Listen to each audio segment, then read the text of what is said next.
On May 19th, President Trump spent 2 hours on the phone with Vladimir Putin. It does not appear to have been time well spent. Based on the readouts, the Russian ruler agreed in principle to continue talking about talking.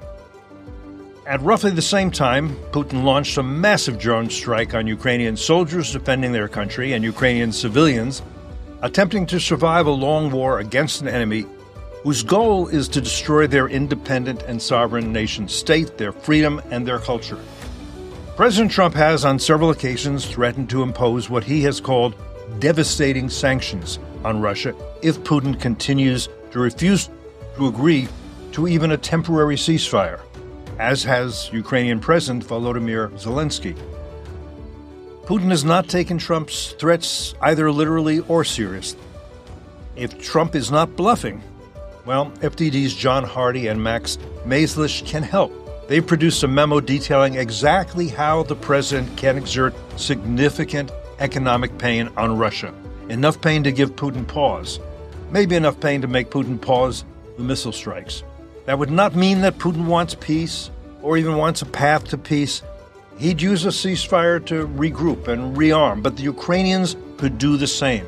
And that could lead to a frozen conflict. And as I've said and written repeatedly, a frozen conflict is really the best feasible outcome at this point. John Hardie is joining us today, and with us in studio also is FDD's Admiral Mark Montgomery, who is just back from UK, back from the front, one might say. I'm Cliff May, and I'm glad you're with us too, here on Foreign Policy. John, Admiral, good to see you both. Did anything useful come out of that Trump-Putin phone call? Anything I might have missed that was good? No, only in the sense that I think this is a continuation of Vladimir Putin ignoring President Trump. It is, yeah. And to the degree that eventually President Trump tires of that, and there's reports that in his phone calls to European leaders yesterday, he expressed frustration and pessimism with Putin, which is what he should feel right now. Yes. And that I'm done with this. I think overall it's good for the president to understand that Vladimir Putin is not a reliable, trustworthy, or credible partner in any peace plan. He needs to understand that, and for whatever reason that seems to be difficult. He did say, a few weeks ago, whatever it was, I worry that Vladimir is tagging me along. Was that the phrase he used? And yes, that's what Putin does. He tags people along. I'm amazed that people don't get that. John, any other thoughts on the recent phone calls? Yeah, according to the Wall Street Journal, Trump even said on the follow-on call with European leaders that Putin indeed does not want to negotiate seriously right now because he thinks he has the upper hand on the battlefield. We can debate to what extent that's true. But Trump did not take the logical next step and say, okay, what do I have to do to compel the Russians to negotiate in good faith, to accept compromises? So far, Trump's approach has been to try carrots with Moscow and sticks with Ukraine. Yeah. And we've yet to see a stick with the Russians. And it seems like instead of, imposing those sticks, Trump's inclination is just to pull back and kind of leave it to the Europeans. Well, let's talk about the idea of pulling back or walking away, because there's two ways to do this. It would seem to me one way would be to pull back and say, look, I can't, let them resolve it themselves. Let the European leaders resolve it. I'm out of this, but continue to provide intelligence and munitions. You can sell them. There's money that doesn't have to come out of American doesn't have to pay for them. There are reasons why I think we should, that it's in our interest to, that it's not charity, that it's, helping somebody in the front lines with an enemy. But if you don't want to do that, the Europeans can pay for it, have it come out of the minerals deal, have it come out of the $300 billion in frozen Russian funds in Europe. That should be used for rearmament and reparations as soon as possible. But if there's even the suggestion that what Trump means is I'm getting out of it, and I won't help supply munitions or intel, that has to, does it not, incentivize Putin to say, this is great, that's exactly what I want. Let Trump get out of it and let him abandon the Ukrainians the way Biden abandoned our Afghan allies, and then then he'll say I can win. Now we can just debate whether that's the case or what that would mean. But that's the fear, isn't it? That we're talking about not Trump walking away, but abandoning Ukraine entirely. Well, of course, one is worse than the other. But I would back up and say that on my pretty recent experience in Ukraine just a couple weeks ago, they're not going to lose. They're not going to lose to Russia on the front. They don't believe they're going to lose. They're dogged. They're persistent. They may be worn down, but they're dogged and persistent. And they don't think they're going to lose, and they think that the Russians' resilience will break before theirs. Wow. So that's what they believe, and I believe it too. Look, there's three paths here. The worst case, he just walks away from them. That's tough. More casualties, certainly more air defense, casualties from cruise and ballistic missiles, more casualties on the front lines. By the way, not what Trump says he wants, because Trump says, I'm really disturbed to see how many people are dying. I don't want that to happen. That would contribute to how many people die. And certainly, should he begin to indicate that, the president needs to be held accountable for what happens. The second one, I think the most likely scenario is the one you kind of laid out there. Continue the intel sharing. The intel sharing is critical for defensive, for warning on missile issues, for warning on frontline issues. It helps also with targeting for the Ukrainians, but that intel sharing is critical. The second thing is, I call it access to our defense industrial base. Not that we're buying it for them, but they're allowed to buy it. Or the Europeans can buy it. The Europeans can buy it with, their own money. They can buy it with Russian funds they are holding. They can buy it with monopoly money for all I care, but they buy it. And look, that's, I think, what happened the day after the minerals deal. We announced a $310 million package of F-16 parts, and we can talk about that in a minute. But so that's the second grouping, is he allows the as is to continue. The third one is he actually shows real frustration with Putin, and he does sanctions. I'll leave that to John to talk about. But the other thing he does is actually provide assistance, provide presidential drawdown authority. There's a few weapon systems. Presidential drawdown authority is the authority to take weapons from the Army, Navy, Air Force and give them directly. It's like a high speed adrenaline hit of our weapons, because you get them in weeks or months, not years. Right. Like you do with a procurement of foreign military sales. Foreign military sales, FMS, right. Or a Ukraine Security Assistance Initiative. Right. And we can talk about it when we talk about the F-16s, but there's some specific weapon systems that we have a number of, could easily pass them, and they're game-changing weapons in my mind for the protection of the Ukrainian citizenry. So there's all three of these. There's walk away, as is, do more. And John, you might want to leave it to you on the sanctions, if that's okay. Yeah, sure. But there's a million ways to go, and I want to go in a million ways. But go ahead, John. Your point, I think, the macro point is that Trump has the ability, as he said, to impose devastating sanctions, economic pain, without pain, no gain, on Putin. And that's because the Russian economy at this point is very dependent on one thing, sale of hydrocarbons, and that can be cut substantially. Do I have that? Is that a fair summary or more than that? Yeah, I think so. I think as it stands, the Russian economy is struggling, but can probably withstand the war, or sustain the war rather, for at least this year, if not longer. What we proposed in our recent memo is that Trump tried to ramp up the pressure to compel or encourage compromise, or at the very least shorten the amount of time Russia can sustain the war. So you can do that through a number of ways. Most important is going after oil revenue, since that is the backbone of the Russian federal budget. So it's a combination of measures, lowering the G7 price cap on Russian oil exports, currently at $60 a barrel for crude, get that down to as close as possible to Russian cost of production. At the same time, Russian cost of production is what, about 50? Lower than that. Lower than that. And Russian cost of production about 37 or 40, something in there. Yeah. Yeah, it varies by company, by well. Yeah. If you're getting around like the $30 to $40 barrel area, that could have a real impact. Got it. At the same time, you want to go after the rest of the so-called shadow fleet of oil tankers that Russia uses to ship its oil outside of that price cap mechanism. So it And the kind of shadow tackling fleet, it just from so people both understand, sides. these are ships that are like not registered, and right, that's why it's a shadow fleet, right? Right. So these are tankers that the Russians have bought.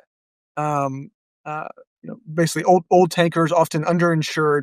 They're basically, the bottom line is they're not using Western services. So that Right. G7 price cap mechanism I mentioned, that works when the Russians use Western services to facilitate their oil exports. When they're not doing that, they can sell above that price cap, if market conditions bear it out.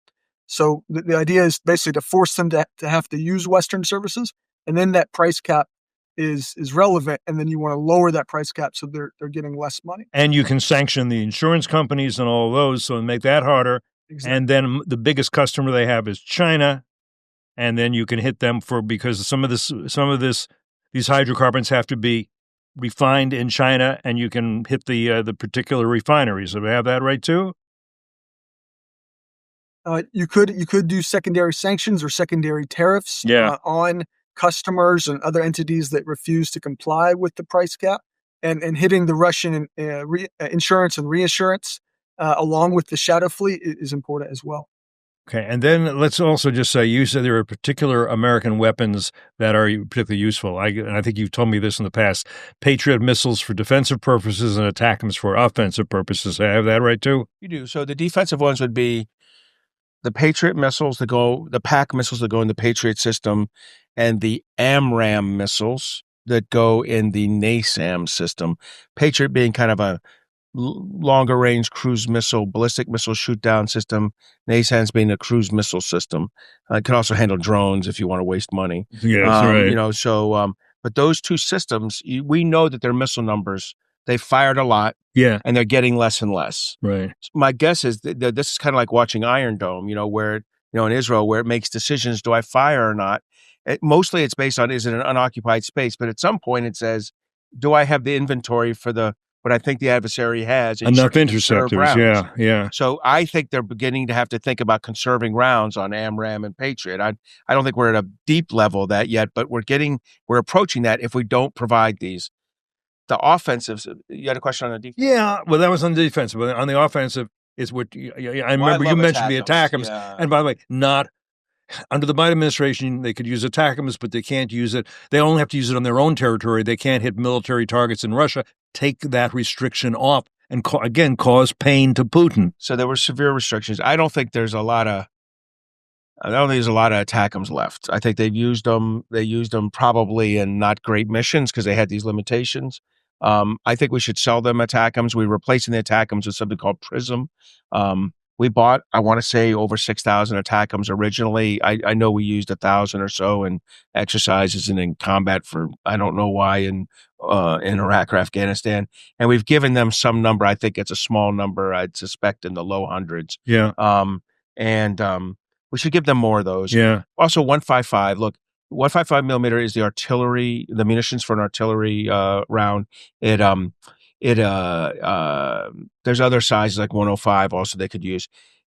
Europe and Ukraine are starting to build their own capacity, but the demand signal from Ukraine outstrips the building capacity right now of Ukraine plus Europe. So you need some U.S. contribution to this over time. So, and we've really been cranking to our credit on the things we really got right. In March of 2022, it was the effort to begin to restore artillery production. So we're in a good position to provide that either by sale or grant, to them.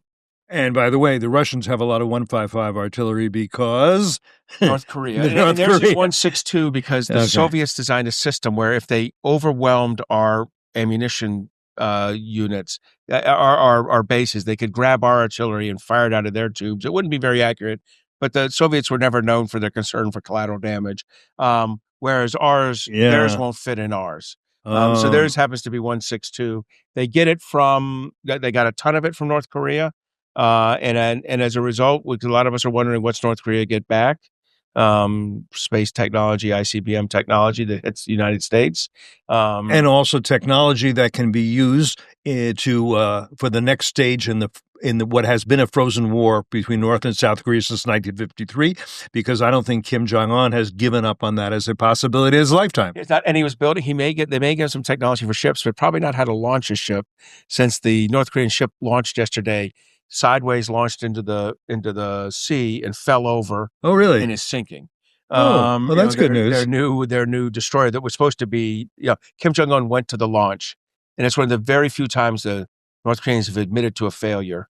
Yeah. But basically, he said people will be held accountable. And in North Korea, that means you may be visited by hungry dogs. You may visit an anti-aircraft gun. Some bad things are going to happen to some shipbuilders and launchers in North Korea. I shouldn't laugh because it's going to be very painful. But they had a rough day. Yeah, North Korea's good stuff. And this is a danger to Japan too. It's a danger to Japan, the United States, and South Korea. And I do think it's worth. You and I always mention this.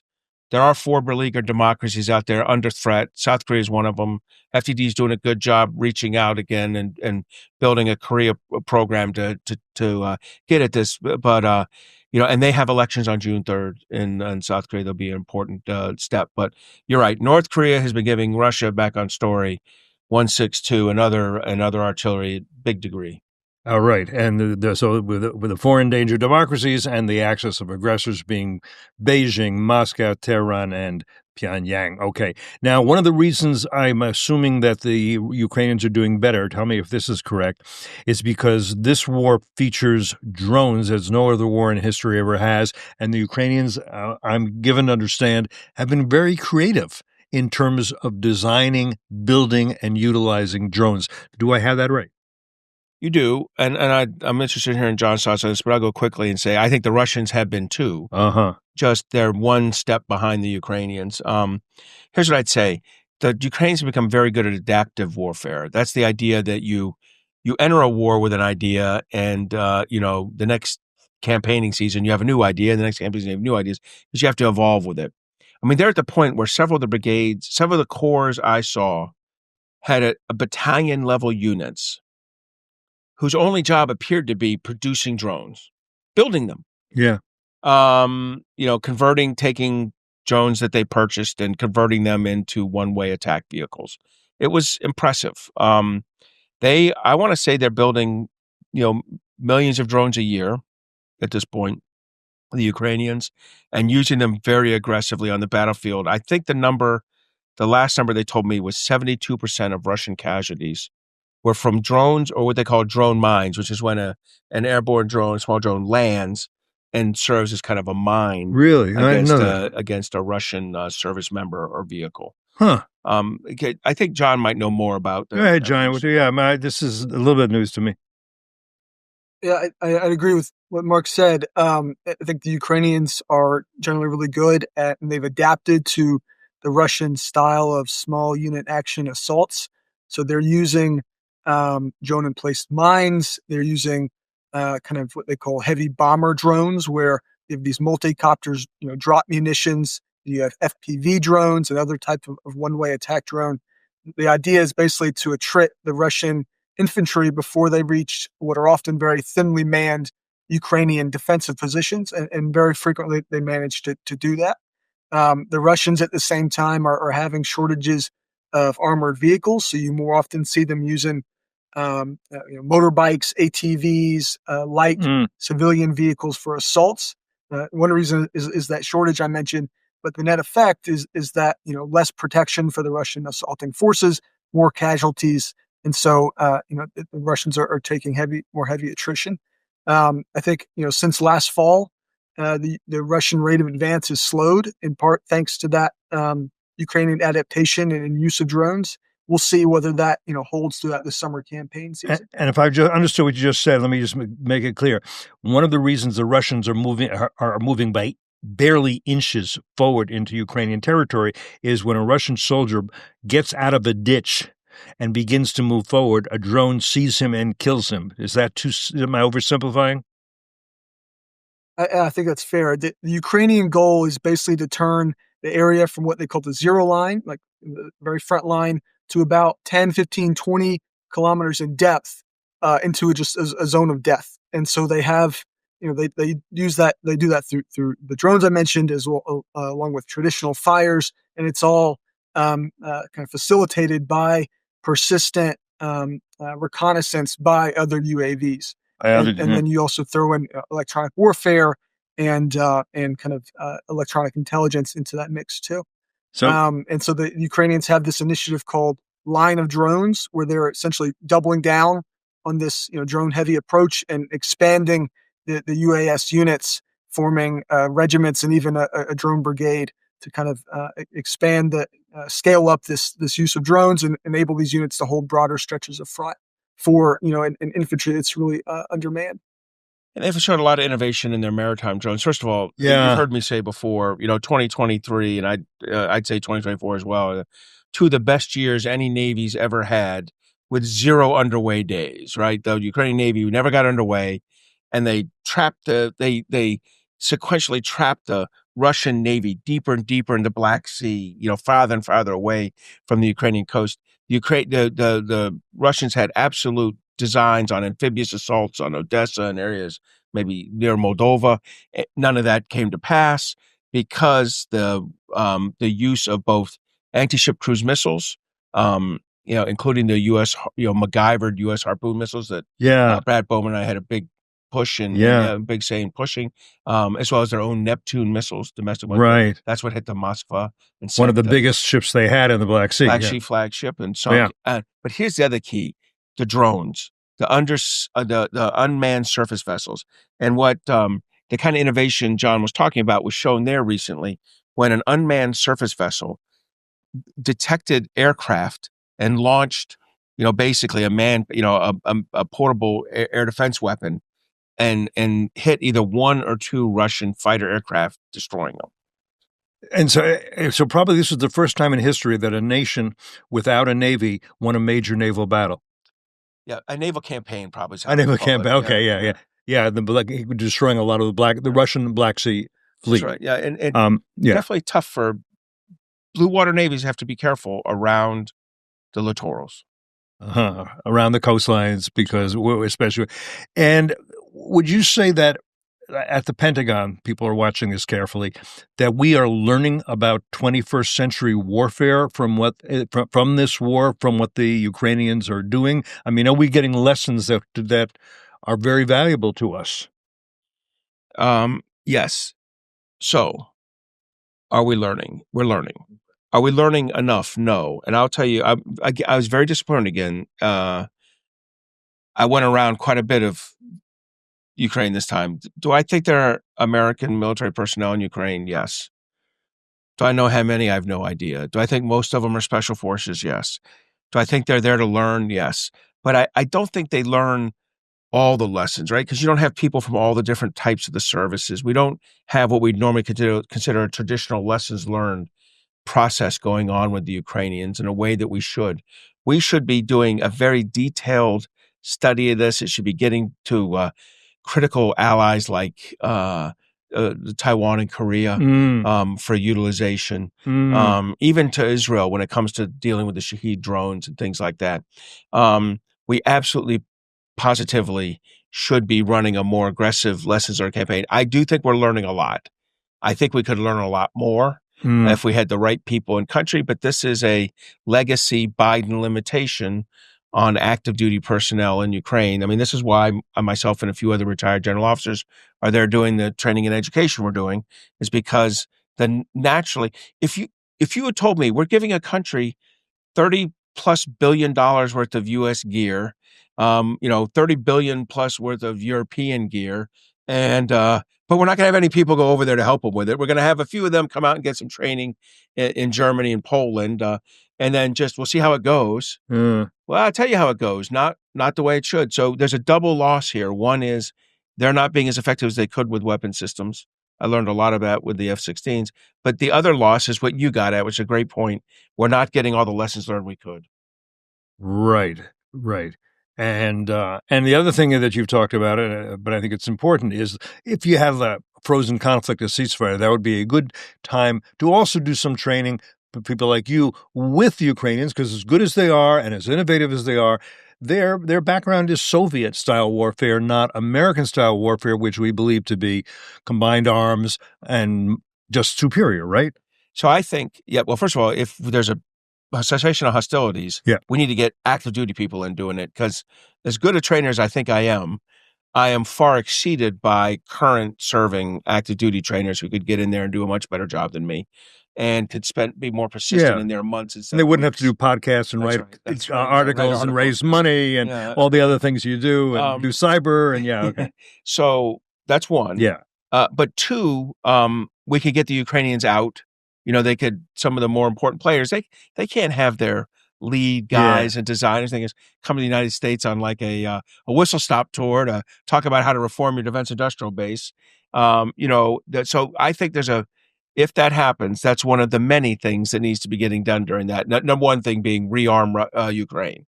Because I'll tell you who's going to rearm. If there's a cessation of hostilities, I know one country that's going to rearm immediately, and that's Russia. Absolutely. So that would be a race to do that in which you want it right, and you want to win that race. One of the ideas that came out, was it from Trump's phone call, was the Vatican playing a role? Do you remember that? You heard, John, you heard about that? You know what I'm talking about?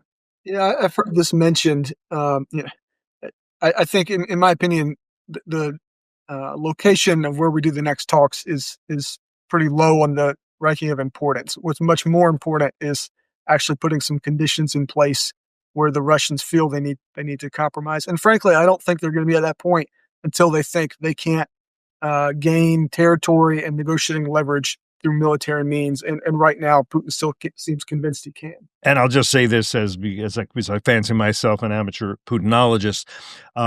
First of all, you should have a ceasefire and then negotiate, not talk about talking about ceasefire. That's the order. Ceasefire, then you talk. Second, I don't think it helps to have the Vatican. Why? Because Putin doesn't care about the Pope at all. He, the patriarch of the Orthodox Church in Moscow is connected to him at the hip, Patriarch Kirill, and Kirill is as much an imperialist as he is. He's connected by his Rolex watch. He's going to the Rolex watch. I'm also reminded, I just have to say, there's a story, I don't know if it's apocryphal, I'm sure you guys have heard it, but not everybody listening has, where about 1945, one of Stalin's advisors said, the Pope is really not happy about your making satellites out of countries like Poland. And Stalin responded, really, the Pope? How many divisions does he have? You remember that? And it's a great story, and that's true. And it's apocryphally true. The other thing is, and I love, I'm Catholic. I appreciate the Pope, the Pope, they always, whenever you get these religious leaders involved, they have to see both sides of the coin. They have to be, I'm sorry, there's not two sides to this coin. Russia's a belligerent. They started this war. Yeah, they're a predator. That's the perfect word, Cliff. Thanks, predator. So I think if the Pope's smart, this is not his first move. like put something out about global warming or feeding the poor. I mean, stay away from Russia, Ukraine. Yeah, don't take this hot potato away. What's next? He's going to tell me he's got cold fusion solved. I mean, that's just, I don't need the Pope working on these issues. Work on the other one. And if you want to understand Putin, there's also, it occurred to me, in Soviet times, there was something called the Brezhnev Doctrine. You remember the Brezhnev Doctrine? And essentially it said that any country conquered by communists must stay communist. So Hungary couldn't move out, Czechoslovakia couldn't, it had to. And what's interesting about that is, in a way, it is a mirror of the Islamist doctrine that any country conquered by a Muslim army is for eternity a waqf, an endowment from Allah to the Muslims, and cannot be relinquished. It's one of the reasons, is the main reason why Hamas can't say, you know what, Macron is right, let's have a two-state solution. No, they can't have a two-state solution because, after all, Judea was conquered. After it was conquered by the Romans, it was conquered by a Muslim army springing out of Arabia. And even though it lost, that army is gone now and that caliphate is gone, their mission is to restore it. And if the French and British don't understand that, it's because they're not studying Islamic and Middle Eastern history the way they should. I don't know what they are studying. I agree, and this is why the Soviets never liked Tito, right? I mean, he kept them. He kept them at the arm's length, and even so, he was a communist, but right, but not part of the team. But not part of the. But yeah, even that wasn't. So right now, you do have in Congress some interesting developments. Tom Cotton and Lindsey Graham put together a bipartisan sanctions bill with more than 70 Senate co-sponsors. Doesn't that make sense for the Congress to go ahead and push this hard sanctions? And by the way, Trump could then say to Putin, guy, Vladdy, I don't want to do this, but I can't control that damn Congress, and they're pushing me. And so you can do it a nice way between you and me and get a nice 30-day ceasefire and get some talks going. Or Congress is going to push me, and, there's only so much I can do. I mean, I'm not like you. I don't have total power. He doesn't like to say that, but over everything. So what do you guys think about Tom Cotton and Lindsey Graham and the co-sponsors pushing a heavy sanctions bill on Russia? Well, I think it's up over 80 co-sponsors now, maybe 81. Is that high? Okay. That's a really significant bipartisan majority. Shows where the will of Congress is at. Never know. I think at some point, the Congress, the Senate needs to let it onto the floor. Ultimately, though, in my opinion, there's really no replacement for presidential will. Yeah. And so, Trump can use this to kind of play good cop, bad cop with Putin. I think he probably already has, based on what Rubio has said. But, President Trump's going to be the one who actually has to implement that bill. And there are always ways to kind of wiggle out of it if you don't want to implement the sanctions. So I think he fundamentally needs to recognize that the need for pressure on Putin and remain engaged and then impose that pressure. Both President Biden and President Trump have had the authority to really put the squeeze. They have existing sanctions authority to put the squeeze on Putin. President Biden didn't do it for the wrong reason. He didn't want gas prices spiking before the elections. Yeah. President Trump's not doing it for another wrong reason, which is he doesn't feel like using a stick on Vladimir Putin. Neither one of them has served the United States well in this regard, or Ukraine. And it's going to go beyond that. It seems to be in this sense, because Trump has threatened on numerous occasions to be tough on Putin. If he doesn't, it will be seen that he was only bluffing. Putin may think that already. If Trump is seen as somebody who bluffs, that will be a lesson learned by Xi Jinping. That will be a lesson learned by Ayatollah Ali Khamenei in Tehran. That'll be a lesson learned by Kim Jong-un. Oh, this guy has a bark, but no bite. He bluffs. Therefore, let's hold out. What you want is for them to think this guy doesn't really bluff. If this guy tells me he's going to do something tough to me, he's going to do something tough to me. So what's the alternative to that? Maybe the alternative is a compromise, even if I think I'll, get out of it later. That seems to me, you're always sending messages. I think it was in the Wall Street Journal, a great line, I always underline lines, deterrence is not divisible, right? Yeah, right? And look, Afghan, as you said earlier, the Afghan withdrawal is already out there. I would say gently that the tariff kind of back and forth hasn't been great for this. Look, President Trump has the opportunity here. And the beauty of this is he knows, we've heard him either express it or through second-party sources express it. He knows Putin's in the wrong here. This is not a hard move here. And it's not like there's a large Putin, pro-Putin portion of his domestic base. 80% of Americans dislike Russia. 90% distrust Russia. 90% distrust China. He can be a hard guy here and maintain his base. So I'm hoping he'll do that. We'll see what happens. Yeah, he get criticized by Tucker Carlson, but so be it.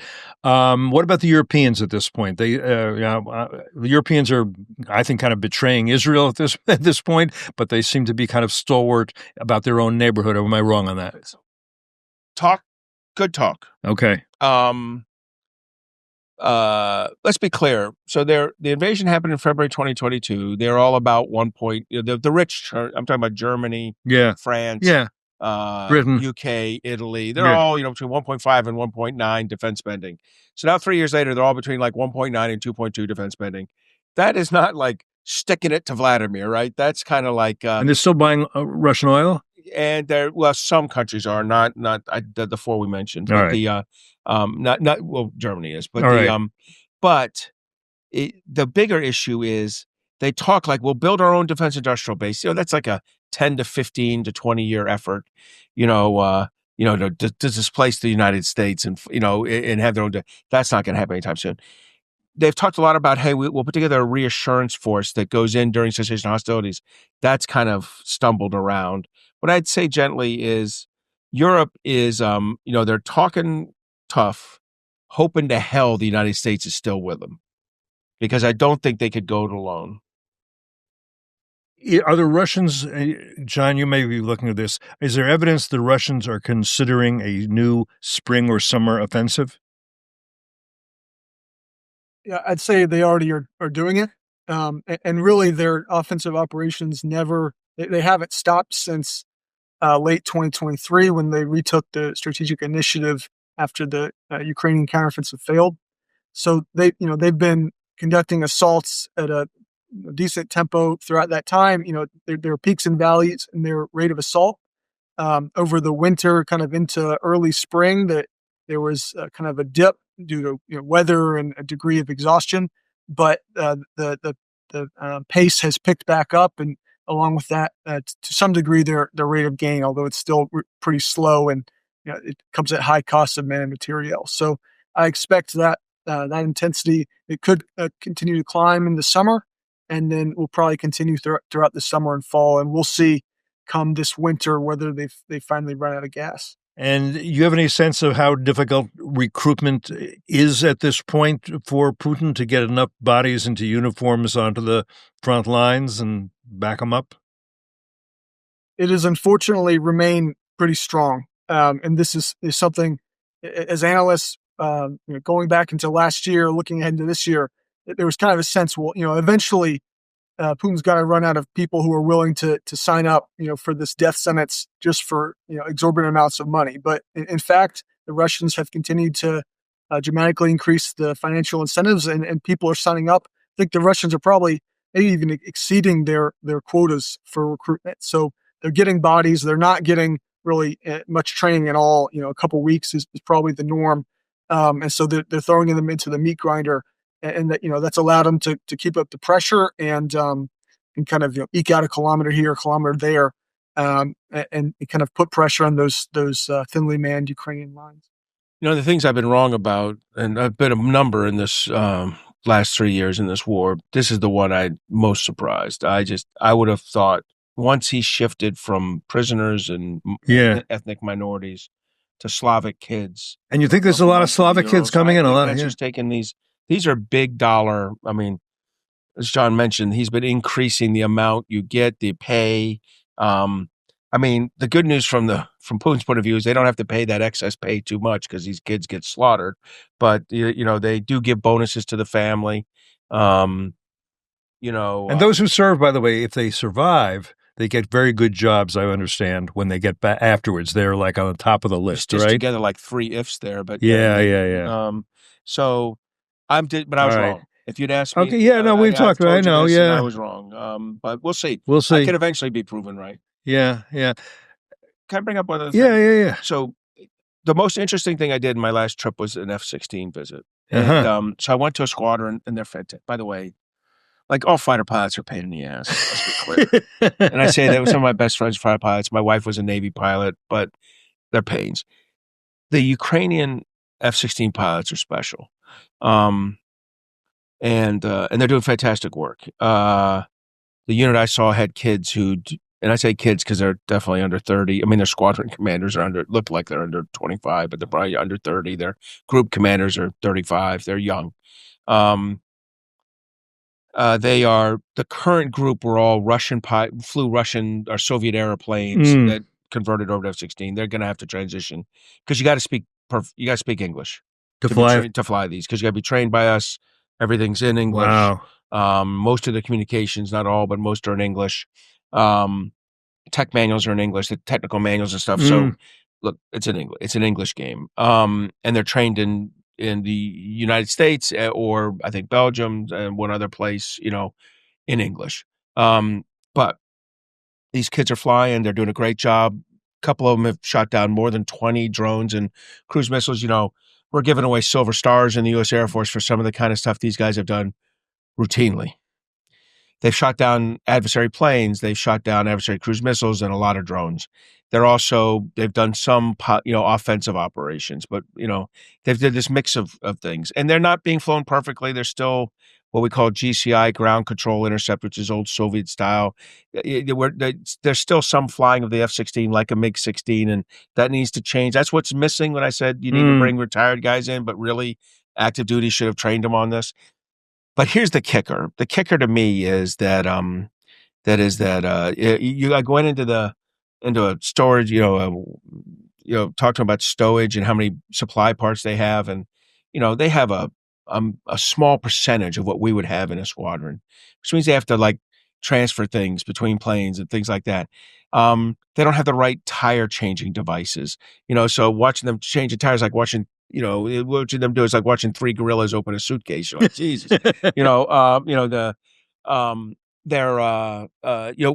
that's what that $210 million package that President Trump opened for them after the critical minerals dose. That's a damn good package. I think some of the stuff will come in there. It's coming at U.S. cost, so they're not going to get everything they need, but they're going to get a lot.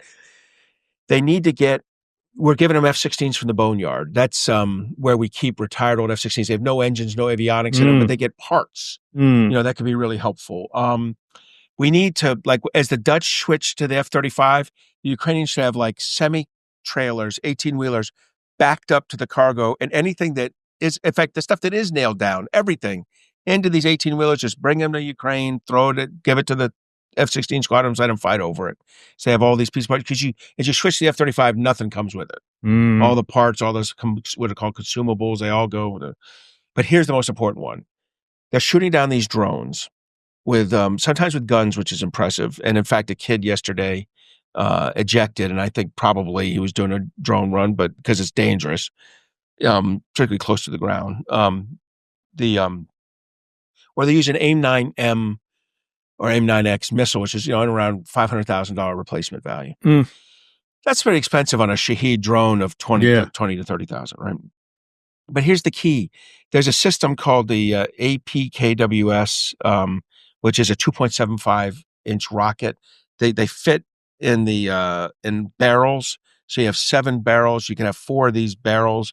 7 rockets per barrel. You have 4 of these barrels. If you ever watch a Vietnam War, footage, you see them launching these rockets. It's the same thing, except now the new rockets are laser designated. They could shoot down drones. And these rockets cost, say, $7,000 to $10,000. So 1% to 2% of the cost of the AIM-9M. So we could give them these. And someone said, well, Mark, that's a technology transfer. We haven't improved. No, their Army has them. We've get them to their Army. Let's get them to their Air Force. Get these things out there. My question is, how can we not think of this? How can we not be, what is wrong with our, the way we're approaching this war is give them some stuff and crap happens over there.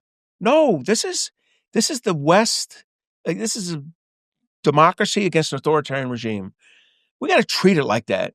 Even when the president's not perfect, the military needs to treat it like that. The U.S. Air Force should be on top of this stuff, should be out there pushing for these. Instead, you kind of come across these. You're like, well, hell, here's just, this is not how things should be done. And it's extremely frustrating. It is.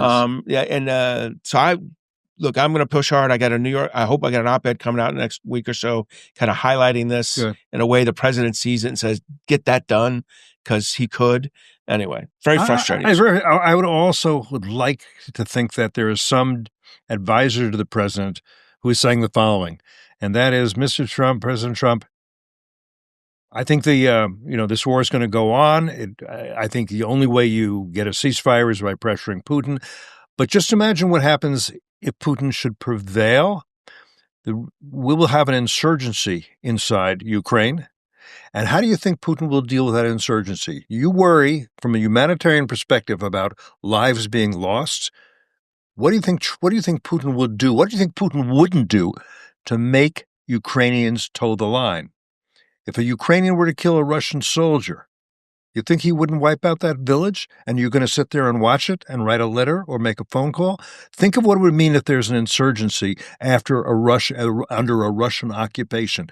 Think what happens if the Russian occupation puts bayonets into the backs of Ukrainian soldiers and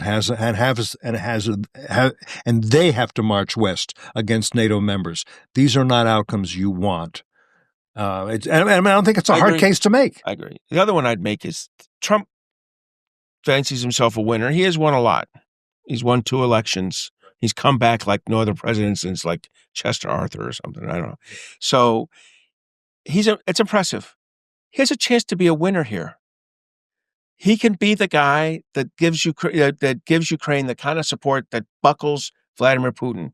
He can be the guy that stops Russian authoritarianism on the doorstep. He can be a winner, or he can be the guy that's known as the one that allowed the capitulation. And I'm going to tell you, I don't believe in the domino theory, but I do believe in the learned behavior theory.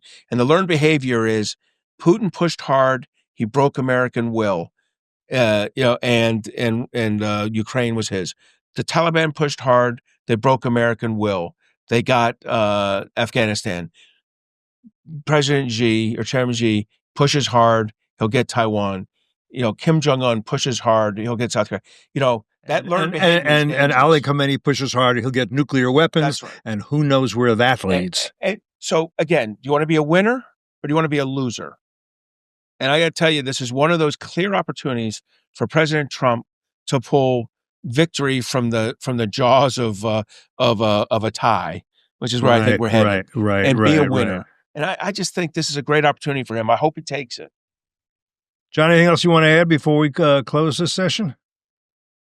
Yeah, I would just add that, President Trump, if he wanted to, could have a lot of leverage coming online pretty soon. We mentioned earlier the investments in 155 millimeter artillery shell production. That's continuing to ramp up. That provides more leverage to Ukrainian forces, therefore the U.S. Conversely, President Trump could lose leverage over the coming year if, after he finishes delivering all the material pledged by Biden, he doesn't keep, kind of the train of arms flowing. And especially if he were to cut off the Europeans from supplying U.S. weapons, he could lose a lot of leverage. And so, he can make decisions now that will influence the negotiating table in the fall, which is probably when negotiations will actually start to mean something, as the Russians hopefully begin to run out of steam. So I think, President Trump hopefully is recognized by this point he's not going to end this war quickly. And so now he should really focus on what are the decisions I can take now to set me up for success come this fall and winter. Any other stories you want to tell from your sojourn in Ukraine? So I will say this, that they're getting hit every night. Every place I was in, whether it's Kiev or Dnipro, Odessa, they get hit with cruise and ballistic missiles every night. I still keep my alarm on, and I can see it's, for the last city I was in, it's on every night.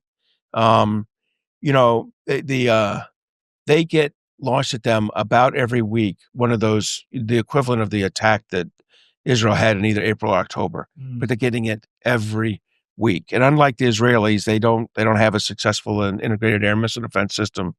Didn't have the support of the U.S. Air Force in that one attack, and so they're getting hit. People are dying every night, and I think this is a democracy under the pressure, under the strain of an attack by an authoritarian, rapacious regime.